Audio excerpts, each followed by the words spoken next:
Okay, so imagine like a force like thunder and lightning, but surging upward. That's the energy of this 34th hexagram of the I Ching. Oh. Da Zhuang, it's called, meaning great power or great invigorating. Yeah. And you wanted to understand this concept. So Yeah. we're taking a deep dive today into its symbolism and meaning, and we're using this excerpt from 34th hexagram of the Yi Jing, known as Da Zhuang. Gotcha. It's a tough read, but we're going to make it clear for you.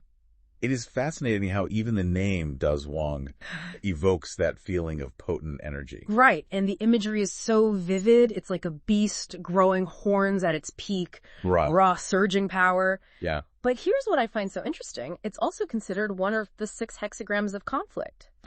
Why is that? If it's all about strength, shouldn't it be about winning, not conflict? That's the paradox of Da Zhuang. Okay. It's not just brute force. It's how we manage power, especially at its peak. Okay. Think of a wave at its highest point. Right. It's about to crash. The same energy that creates the wave also brings destruction. I see a connection to the image of the craftsman. Yes. That the oracle mentions. Mm-hmm. Maybe it's about using this powerful energy skillfully, just like a craftsman shapes wood with precision. Exactly. The oracle highlights a time for action, for going out and proceeding with confidence. Mm-hmm. But it also warns against arguments. Which makes sense. Which makes sense given the volatile nature of this energy. Exactly. It also mentions travelers arriving. Oh, yeah. Do you think that's a literal journey, or is there a deeper meaning there? It's a great question. Perhaps it refers to a journey of self-discovery navigating this intense energy within us. Yeah. But here's where Da Zhuang gets even more interesting. Okay. It offers specific advice for different areas of life. Okay, let's unpack that. Mm-hmm. So how does this idea of managing power at its peak play out in love, for example? In matters of the heart. Yeah. Da Zhuang stresses kindness and humility as the path to success. Mm-hmm. Otherwise, regret is almost inevitable. So even when we're feeling strong and confident, we need to approach love with a sense of humility. Yes. That makes sense, especially if we think about this energy being so potentially volatile. Exactly. And this need for caution extends to health as well. Okay. The text specifically warns about acute respiratory infections and brain diseases. Wow. Especially for those who are typically healthy. That's a powerful reminder that even when we feel strong, we can still be vulnerable. What about when we've lost something? Can Da Zhuang offer any guidance there? The text says that lost items cannot be retrieved. Okay. Maybe it's meant to be taken literally, but I wonder if it's also a metaphor for what we lose when we mishandle this powerful energy. So we need to be mindful of the potential consequences if we're not careful with this great power. What about legal matters? Does Da Zhuang offer advice for navigating those tricky situations? Da Zhuang advocates for a measured approach when it comes to legal issues. Okay. It cautions against confrontation, suggesting that seeking a peaceful resolution is the best course of action. Otherwise, everyone involved risks getting hurt. So far, we've talked about the big picture of Da Zhuang, the imagery, the potential for conflict, and the need for careful action. But the text goes even deeper, breaking down Da Zhuang into 6 individual lines. And that's where it gets really fascinating. Okay. Each line offers more nuanced insights, like a mini guide within the larger concept of Da Zhuang. Okay, so let's dive into those lines. Starting with line 1. Okay. It talks about strengthen the toes, but then says that starting things brings misfortune. Interesting. That seems counterintuitive, doesn't it? It does. But I think the emphasis here is on being certain. Okay. Before taking action. Line 1 seems to caution against rushing into things just because we feel powerful. It's about making sure our foundation is strong before we take that first step. So even though Da Zhuang is all about action, it's crucial to be deliberate. It's about choosing the right battles and being persistent in the right direction. Yes. What about line 2? What guidance does it offer? Line 2 reinforces this idea of deliberate action, stating that perseverance is auspicious. But it doesn't specify what to persevere in. I think this encourages personal reflection. Right. What are the right actions to commit to based on your individual circumstances? I like that. It's making us think critically about how this applies to our own lives. Now, line 3 introduces a contrast between the common man and the superior man. Yes. I'm curious to hear your take on that. This is where it gets really thought-provoking. Okay. The text says the common man uses strength. Okay. While the superior man uses restraint. Interesting. It suggests that true power lies in knowing when not to use force, even when you have it. And to drive that point home, we have that vivid image of the ram losing its horns butting against the hedge. It makes me wonder, what kind of hedge do we encounter in our own lives, and how do we know when to push through and when to hold back? That's a great question. Yeah. And one we can all ponder. But let's move on to line 4, where we see a shift in the narrative. Okay. Perseverance is still important, but now regret disappears. Okay. And the hedge breaks. So after careful consideration and the right kind of effort, obstacles can be overcome. It almost feels like a reward for choosing restraint in the previous line. You're picking up on some key themes here. Yeah. The text compares this strength to a cart's axle. Oh. Highlighting the supportive rather than aggressive nature of this power. Instead of the ram butting its head against the hedge, it's like the cart's axle steadily moving forward and supporting progress. It's a powerful image. What about line 5? Line 5 continues this theme of restraint. Okay. With the image of a goat losing its horns. Ah. But feeling no remorse. Interesting. It almost suggests that letting go of ego-driven strength can be a form of power in itself. So we've gone from the ram charging ahead to the goat gracefully letting go. It makes you wonder what those horns represent in our own lives, right? What are we holding on to that might be holding us back? That's a powerful question to consider. And finally, we get to line 6. Okay. Where the ram is back. But this time, it's stuck, unable to move forward or backward. What do you make of that?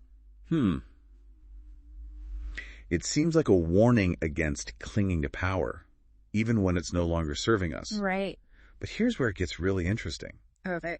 The text says that nothing is beneficial, except that difficulty brings good fortune. What do you think that means? It's a perplexing statement, isn't it? It is. Perhaps it's suggesting that even when we feel trapped by our own strength, there's still potential for something positive to emerge from the struggle. Right. Maybe it's about recognizing that true growth often comes from facing and overcoming obstacles. Yeah. Those moments when we feel stuck might actually be opportunities for transformation. What do you think, listener? Have you ever experienced a situation where a difficult time led to unexpected good fortune? We've covered a lot of ground with Da Zhuang, so far from its general principles to the nuances of each line. Yeah, it's a lot to take in. It is. But what are some of the key takeaways that stand out to you? Well, for me, it's the emphasis on balance. Da Zhuang reminds us that true strength isn't just about brute force. It's about knowing when to act and when to exercise restraint. It's about finding that sweet spot between assertion and composure. That's a great point. Yeah. And I think it's also about being mindful, especially when dealing with powerful emotions or situations. Right. Remember how the text cautions against arguments and confrontations? It suggests that a calm and measured approach is more likely to lead to favorable outcomes. Right. It's like channeling that powerful energy into constructive communication and finding solutions that benefit everyone involved. It reminds me of that saying, speak softly and carry a big stick. Yes. But even with that big stick, knowing when to use it is key. Absolutely. Yeah. And don't forget the importance of embracing challenges. Right. Da Zhuang suggests that true growth often rises from difficulty, prompting us to look beyond the immediate struggle and see the potential for positive transformation. It's like those times when we're pushed to our limits and discover a strength and resilience we didn't even know we had. And on the other side of that challenge, we come out stronger and wiser. Exactly. And that brings us back to that thought-provoking line about difficulty bringing good fortune. Right. It challenges us to reflect on how our greatest struggles can lead to our greatest triumphs. So we've got this concept of using power wisely, staying mindful, and embracing challenges. But how can you, the listener, actually apply these principles of Da Zhuang in your own life? What are some concrete examples? Well, let's say you're facing a tough decision at work. Okay. You've got all this energy and you're ready to act. Yeah. Which aligns with Da Zhuang's emphasis on initiative. Right. But instead of rushing in, remember the cautionary tale of the ram. Okay. Take some time to reflect, gather information, and think through the potential consequences. It's about channeling that energy into strategic action instead of charging ahead blindly. Yes. So it's not about suppressing the energy, it's about directing it wisely. Exactly.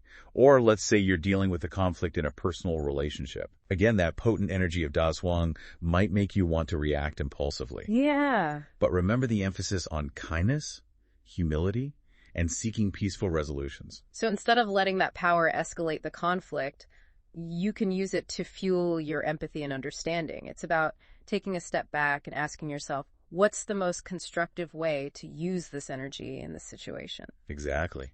It's about using that energy to find common ground and build bridges instead of burning them. This ancient wisdom really does offer some practical guidance for modern-day challenges. It really does. And that's the beauty of these timeless principles. Yeah. They transcend specific situations and give you a framework for navigating the complexities of life. So as we wrap up this deep dive, I want to leave you with a final thought to ponder. We've talked about how difficulty can bring good fortune, but what does that truly mean to you? What experiences in your life have shown you the truth of that statement? That's such an important question to consider.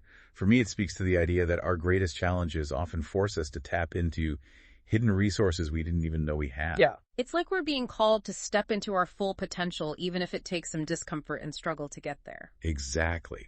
And through that process of overcoming adversity, we emerge transformed, often with a greater sense of purpose, clarity, and appreciation for life. So it's not about avoiding difficulty, it's about embracing it as an opportunity for growth and transformation. But what do you think, listener? It feels like Da Zhuang is offering like a roadmap, not just for dealing with power, but for using it to become like better versions of ourselves. That's a great way to put it. It's about recognizing that true power isn't about dominance or control. It's about the capacity to create, to inspire, and to leave a positive impact on the world. Okay, that's inspiring. But I'm also thinking about that ram stuck in the hedge, unable to move forward or back. How do we avoid getting stuck like that in our own lives? That's where mindfulness comes in again. But Da Zhuang reminds us to be constantly aware of our motivations, our actions, and the potential consequences of those actions. It's about checking in with yourself regularly, asking, is this serving me? Is this serving others? Am I using my power wisely? So it's about self-reflection and course correction along the way. Don't just charge ahead blindly, but be willing to adjust your path based on what you're learning. Exactly.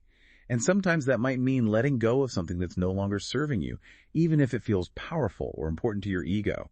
Remember the goat letting go of its horns. Sometimes true strength lies in surrender and release. Wow, that's deep.